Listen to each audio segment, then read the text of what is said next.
Hi hello ಎಲ್ರಿಗೂ ನಮಸ್ಕಾರ. Welcome back to Bhavya Marutesh YouTube channel. ನಾನಿವತ್ತು ತೋರಿಸ್ತಾ ಇರೋದು ಒಣಮೀನಿನ ಸಾರು, ಸಿಗಡಿ ಸಾರು ಅಂತ ಹೇಳ್ತಾರಲ್ಲ ಅದು. ಸ್ಮೆಲ್ಲೇ ಇಲ್ದಿರೋ ರೀತಿ ಮಾಡೋದು ಹೇಗೆ ಅಂತ ತೋರಿಸ್ತೀನಿ, ಬನ್ನಿ ಶುರು ಮಾಡೋಣ. ಮೊದಲಿಗೆ ಸ್ಟವ್ ಹಚ್ಚಿ ಒಂದು ಬಾಣಲಿಲಿ ಸ್ವಲ್ಪ ಎಣ್ಣೆ ಹಾಕ್ಬಿಟ್ಟು ಈ ಥರ ಹುರ್ಕೋಬೇಕು. ಮೀಡಿಯಮ್ ಫ್ಲೇಮಲ್ಲಿ ನೀಟಾಗಿ ಹುರ್ಕೊಂಡು ಅವನ್ನ ನೀರಲ್ಲಿ ಹಾಕಿ ಸೈಡಿಗೆ ನೆನೆಯಕ್ಕೆ ಬಿಡಬೇಕು. ನೆಕ್ಸ್ಟು ನಾನು ಸೀಗಡಿ ತಗೊಂಡಿದ್ದೀನಿ. ಸೀಗಡಿನೂ ಸೇಮ್ ಮೀಡಿಯಮ್ ಫ್ಲೇಮಲ್ಲಿ ಹುರ್ಕೊಂಡು ಅದನ್ನು ಒಂದು ಬಟ್ಲಲ್ಲಿ ನೀರಲ್ಲಿ ಹಾಕಿ ನೆನೆಯೋಕ್ಕಿಟ್ಟಿದ್ದೀನಿ. ನೋಡಿ, ನಾನಿಲ್ಲಿ ತೋರಿಸ್ತಾ ಇರೋ ಥರ ನೀಟಾಗಿ ತಲೆನ ಚಿವುಟ್ ಹಾಕ್ಕೊಂಬಿಟ್ಟು ಈ ಥರ ನೀಟಾಗಿ ಉಗುರಲ್ಲಿ ಪ್ರೆಷರ್ ಕೊಡಬಾರ್ದು ಜಾಸ್ತಿ. ಸ್ವಲ್ಪ ಈ ಥರ ಎಲ್ಲ ಕೆರೆದ್ಬಿಟ್ಟು ನೀಟಾಗಿ ಮಣ್ಣೆಲ್ಲ ರಿಮೂವ್ ಮಾಡಬೇಕು. ಮಣ್ಣು ತಿಂದಿರ್ತವೆ, ತಲೆನ ನಾವು ಹಾಕೋಕ್ಕೆ ಹೋಗಬಾರ್ದು. ಈ ರೀತಿ ನಾನು ತೋರಿಸ್ತಾ ಇರೋ ರೀತಿ ಒಳಗಡೆ ತುಂಬ ಒಳಗಡೆವರೆಗೂ ಇರುತ್ತೆ ಮಣ್ಣು. ನೀಟಾಗಿ ತೆಗೆದಿಲ್ಲ ಅಂದರೆ, ಈ ಥರ ಎಲ್ಲ ಉಜ್ಜಿಲ್ಲ ಅಂದರೆ ಸ್ಮೆಲ್ ಕೂಡ ಇರುತ್ತೆ, ಮತ್ತು ತಿನ್ನೋವಾಗ ಮಣ್ಣು ಕರಿ ಅಂತ ಬಾಯಿಗೆ ಸಿಗುತ್ತೆ. ನೋಡಿ, ಈ ಥರ ಕ್ಲೀನ್ ಮಾಡ್ಕೊಂಡಿದ್ದಾದಮೇಲೆ ಕಟ್ಟಾಗಿರುತ್ತೆ, ಈ ಥರ ಎಲ್ಲ ಇದಾಗಿರುತ್ತೆ, ಪರವಾಗಿಲ್ಲ, ನೋ ಪ್ರಾಬ್ಲಮ್. ಹಾಗೆ ಸೀಗಡಿನೂ ಕೂಡ ನಾವಿಲ್ಲಿ ಪ್ರೆಷರ್ ಕೊಡಬಾರ್ದು, ಸುಮ್ಮನೆ ಹಿಚ್ಕಿ ಎಲ್ಲ ತೊಳಿಬಾರ್ದು. ಸುಮ್ಮನೆ ಹೀಗೆ ನೀರಲ್ಲಿ ನೆನ್ಕೊಂಡು ಚೆನ್ನಾಗಿ ಎಲ್ಲ ಅದ್ರ ಕೊಳಕ್ಕೆಲ್ಲ ಬಿಟ್ಟಿರುತ್ತೆ. ಸ್ವಲ್ಪ ಈ ಥರ ಎಲ್ಲ ನೀಟಾಗಿ ಪ್ರೆಷರ್ ಇಲ್ದಿರೋ ಥರ ಕಡಿಮೆ ಪ್ರೆಷರ್ ಹಾಕಿ ತೊಳೆದು ಈ ಥರ ಮತ್ತೆ ನೀರಲ್ಲಿ ಹಾಕಿ ಎತ್ತಿಟ್ಕೋಬೇಕು. ಒಂದು 2-3 ಸಲ ತೊಳ್ಕೊಬೇಕು ಇದನ್ನು ಚೆನ್ನಾಗಿ ಕ್ಲೀನ್ ಆಗಬೇಕು ಅಂದರೆ. ಮತ್ತು ನಾನಿಲ್ಲಿ ಕಡಲೆಕಾಳನ್ನ 4-5 ಅವರ್ ನೆನೆಸಿ ತೊಗೊಂಡಿದ್ದೀನಿ. ಕಟ್ ಮಾಡಿಟ್ಕೊಂಡಿರೋ ಆಲೂಗಡ್ಡೆನ ನೀರಲ್ಲಿಟ್ಟಿದ್ದೀನಿ. ಮತ್ತು ಬದನೆಕಾಯಿ ತೊಗೊಂಡಿದ್ದೀನಿ. ನಾನಿಲ್ಲಿ ಒಣ ಬದನೆಕಾಯಿ ತೊಗೊಂಡಿದ್ದೀನಿ. ನೀವು ಬದನೆಕಾಯಿ ಬೇಕಿಲ್ಲ ಅಂದರೆ ಸ್ಕಿಪ್ ಮಾಡ್ಬೋದು.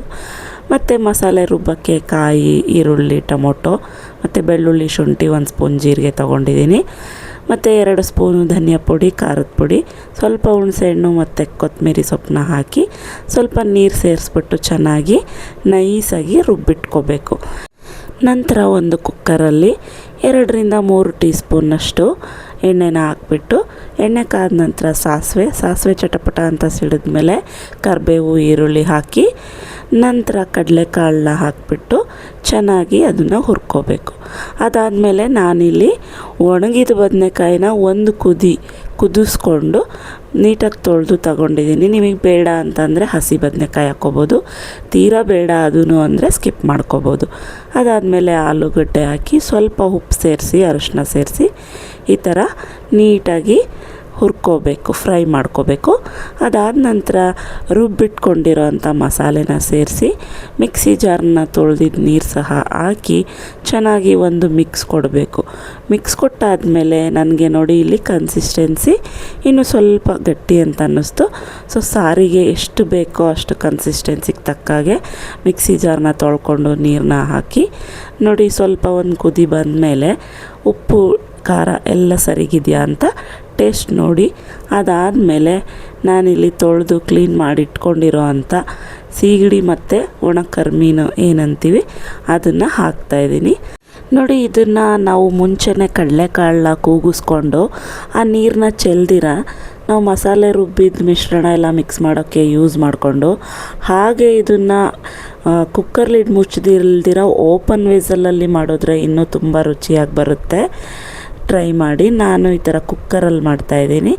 ಎಲ್ಲನೂ ಸ್ಟಿರ್ ಕೊಟ್ಟಾದಮೇಲೆ ಕುಕ್ಕರ್ ಲಿಡ್ನ ಮುಚ್ಚಿ 2 ವಿಷಲ್ ತೆಗೆಸ್ಕೊಂಡು ಅದು ತಣ್ಣಗಾದ್ಮೇಲೆ ಓಪನ್ ಮಾಡಿದ್ರೆ ನೋಡಿ ಎಷ್ಟು ಚೆಂದ ಕಾಣಿಸ್ತಾ ಇದೆ. ಸಾಂಬಾರು ತುಂಬ ಚೆನ್ನಾಗಿರುತ್ತೆ. ಅನ್ನ ಮುದ್ದೆಗೆ ಸೂಪರ್ ಕಾಂಬಿನೇಷನ್ ಅಂತಲೇ ಹೇಳ್ಬೋದು. ಇದೇ ರೀತಿ ಇನ್ನಷ್ಟು ಇಂಟ್ರೆಸ್ಟಿಂಗ್ ಮತ್ತು ಟೇಸ್ಟಿ ರೆಸಿಪಿಗಳೊಂದಿಗೆ ಬರ್ತೀನಿ.